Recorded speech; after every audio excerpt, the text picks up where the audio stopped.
Turk number 2. This one's been a real favorite of mine lately, and I'll explain why as we go along. But this is a different form of Turk. So it's going to use 2 legs to control this bottom leg, right? So Matt's on top in half guard here, right?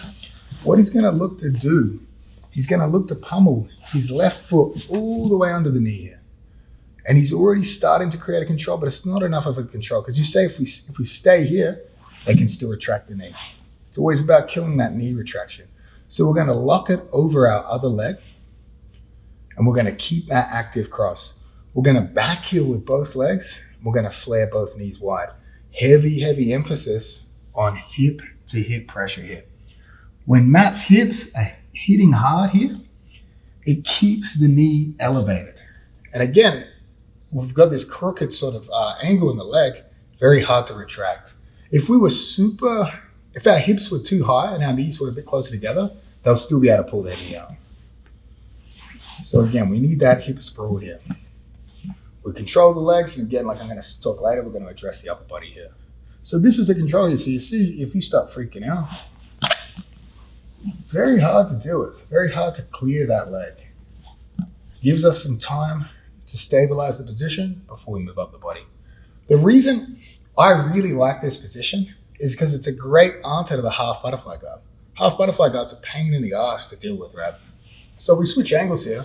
We'll start in a half butterfly. Bring the head this way for the second. So you see he's got the half butterfly, but it's not a great half butterfly. We're still hunkered in, but they've been able to secure this leg in. So now we go back to the angle we were.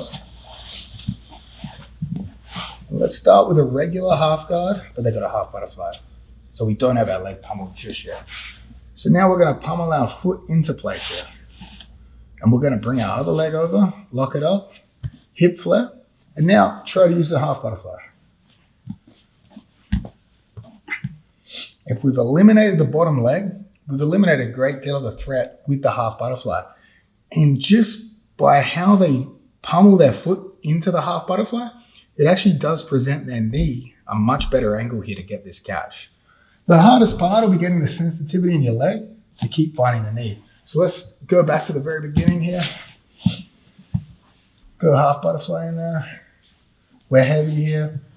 So we need to be really, it's going to take a lot of practice. Again, isolate this down to practice this foot pummel sequence here. But we're going to wrap our foot inside and hook with the toes first. We catch the knee, then we pass off to our other leg, and we'll pass off into a perfect position here. Heavy hip pressure keeps the knee and foot elevated. The half butterfly is dead. We're heavy on the upper body here. We're not allowing them to push us too far here. But again, for the sake of it, we're practicing the lower half pins before we progress to the upper body pins. This control here, again, super effective. Great answer to the half butterfly.